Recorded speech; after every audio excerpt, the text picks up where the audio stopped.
you're ready to connect to authentic resourcefulness in your life, whether it comes from money, whether it comes from multiple sources, you're done playing around and you're done repeating patterns that have maybe kept you in a feeling of, stagnancy and not moving forward. I love that for you because it's one of the ways that we can experience and live a flow-based life. So today we have a pretty direct message that no matter what your state is, so whether you're someone who you perceive you have a lot of money or a little money, that's irrelevant, because this is about actually connecting to your most energy effective path of resourcefulness, which includes money, so that from wherever you are right here, you can take your next most resonant step forward to connect to whatever it is you are truly aligned with. I'm Danielle Lynn. I am a reality creation specialist. Oh, that sounds sufficiently fancy. I'll hold my pinky out. I see you as a rad cat who is here to live your version of a flow-based life. And together we have these connections across time and space. And I invite you that whenever you come across these messages and you feel the call to watch them, well, there's something here for you. This is an opportunity to free yourself from mental money slavery and connect to the core of your infinite resourcefulness. Could I even say your divine trust fund kid state, however you'd like to look at it. Where the first bit of confusion comes in for people when they think that they need money before they can move forward. What I'm saying is when you buy into the belief or the idea that money is the deciding factor as to whether or not you can proceed, you may be selling yourself considerably short. It has to do with arriving at a neutral point around money, not proof that you are doing something correct or proof that you're doing something incorrect. It's simply another expression. It's simply another tool. It would be accurate to say 99% of the time, it's not really money that we want, but it's what we perceive money can assist us with within a certain system or dynamic. So most of the time, money is shorthand for being able to feel stable or secure or manage the field of your life or build a business or get a house or buy some food, whatever it is. Money is one of the matrices that are available to tap into for creativity and resourcefulness. It is one out of many matrices available for you to tap into in order to connect with resource, opportunity, synchronicity, et cetera, et cetera. For many, if you don't feel like you have enough money, money might be replacing core stability. Like the idea of having money is the idea that as I have it, oof, the wind like that, as I have it, my core stability is balanced. But no matter how deeply entrenched it appears to be, it isn't ultimately the be-all, end-all deciding factor of your core stability, of your influence, affluence, and everything like that, unless you make it so within your reality.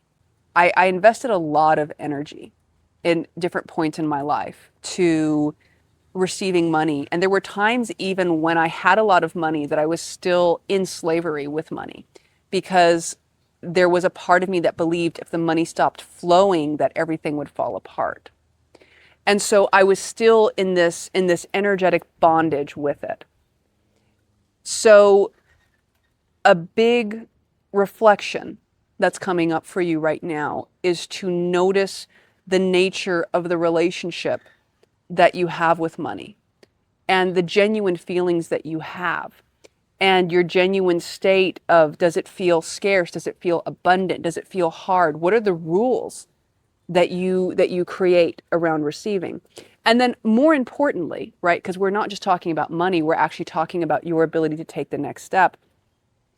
Do you have any stories or rules about how money either supports or interferes with the vision of life that you are choosing to live? You can choose to liberate yourself not through trying to have to play or break a system, but to expand your field of view, to include the existing system and then include beyond it. But it involves us being willing to both be completely honest with ourselves about how we relate to things in life, whether it's money, whether it's how we receive, how we give, etc. And it also involves a certain degree of relationship with unknowing. I'm going to invite you to take a few breaths here because we're really getting into some interesting concepts. Now, let me address something directly. Let's say you have a project and you're like, Danielle, objectively, I need money to make this project work. You don't need to either avoid money or grasp onto money. Be clear with your relationship with it. Understand that there are more fields of resourcefulness that include money but also extend beyond it. Start to invite yourself to where your strengths are around resourcefulness. Lean into that. If you notice yourself having resistance or resistance stories around money or receiving or anything, be aware of it and be curious, even as you keep taking steps forward. You don't need to compare yourself to others. Other people are on their own journey, on their own energetic experience. I understand that can be easy to say and hear, but it is, from my experience, mathematically sound that it literally has nothing to do with you, what other people are doing or their situation. And so it's more sane to place focus and energy on where you are at and your most energy effective path, no mind to what anyone else is doing. And as you nurture and nourish that, and as you nourish the conditions, okay, that might be, we could say, necessary for you to more better receive, you'll find things come into your space with more ease, but you'll also find more capacity. You'll find more and more capacity. You don't have to figure the whole journey out from here. Connect to the current step. Explore new relationships with what you need. Allow yourself to lovingly challenge the stories that say that you're not enough or that you need more or you need something else, because that's not what any of this is about. I have found the people that are the most successful with this kind of embodiment, they understand the middle way. When you are deeply embodied in the vision of what it is that you are living, it doesn't matter whether or not the money appears to be there right now. You are in the reality where it is so, and everything else is details. And this is a very nuanced way of navigating reality because it doesn't happen at just the mental level. There's an actual visceral way that you engage with life, and you are actually plugged in to, I'm going to call it the vibrational state of what it is to actualize something. So when you're navigating decisions, you can actually feel like hot, hot, cold, cold, cold, based on this inner guidance system. There is a level of playfulness with life that occurs because it's also not about trying to force outcomes. There's a level of playfulness that occurs at this level because you understand in a very real way you're surfing reality. Allow yourself to both go all in for the vision that you'd like to go for, but then also let yourself be delightfully surprised by the possibilities that can emerge along the way. You might discover that the initial thing you were aiming for was a prototype. It was an idea of something you wanted, but as you continued on the practical steps along the way, you actually got more information through living the experience about what you're actually about. And it gives you the opportunity to expand your field of view, to pivot course, to find a new way of moving and being. As more of us operate from this synchronistic field while doing practical steps, right? So we can apply practical things to the synchronistic field. We're going to find ourselves naturally pairing up, grouping up, and co-creating things. So rather than trying to think something into existence and guiding it from a mental principle, the more that you can actually live the values you want to see, you can identify people, whether or not they appear to have the same surface interests as you, you'll be able to identify people who harmonize with your way of existing from a core level. You know, they often say from the spirit of the agreement. Well, people who are operating from the spirit of the agreement that you are choosing to live and perpetuate. And I find that you will likely have complementary or supportive skills in order to work and build together. But once again, I'm really going to invite you to play with letting go of the idea that you need more money first, you need more something first, and instead invite yourself to answer the question of, well, what's the step I can take now? Or if you think you need money, then just be like, great, what's the most energy effective way for me to receive money right now? If you find yourself, feeling intense feelings about money, what is the most energy effective way I can set that down? Because I don't need to perpetuate drama about it. I don't need to get stuck in a endless cycle of healing or fixing about it. Let me just live to live.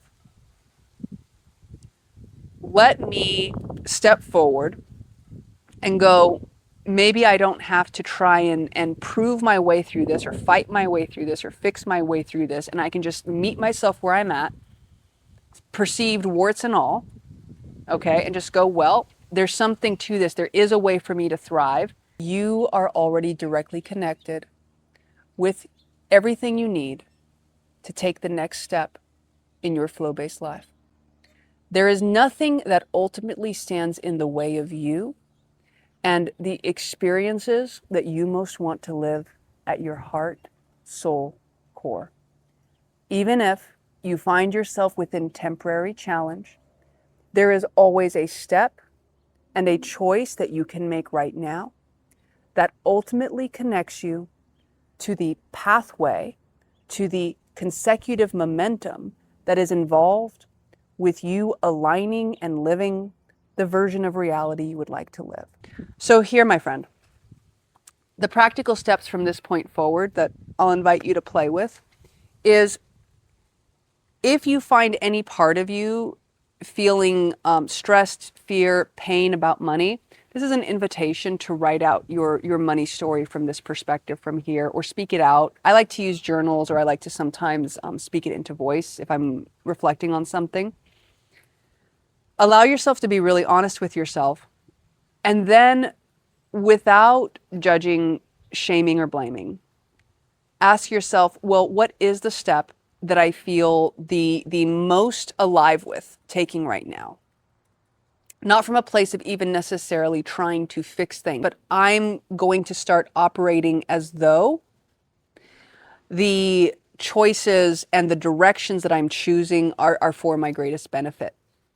And the funny thing about that is, even if you find yourself, making mistakes or going into certain directions, if you continue to be present and honest with yourself and not attempt to bypass your experience through the journey, you're going to automatically course adjust. Okay, you will automatically course adjust because you are in that level of attunement. So if you extend your field of view beyond money, and you are realizing that there is actually a web of resourcefulness that is interconnected with the natural field of the planet, the natural field of synchronicity, you realize that money can be part of what comes in for you to be resourceful, to give you the things that you imagine you would like to experience. But it is not the decider, and it is not the be-all, end-all. My friend, I have so enjoyed connecting with you today. If you would like to explore more tools and things, you can check out my description link. I have the lab and I have the flow book and other fun things you can check out. And in all cases, please remember, you are a deeply resourceful being. You have a direct connection to all you need within you that will also reflect the outer steps necessary to live that. You are an inner to outer creator, and both working in tandem are your nourishment steps. You got this.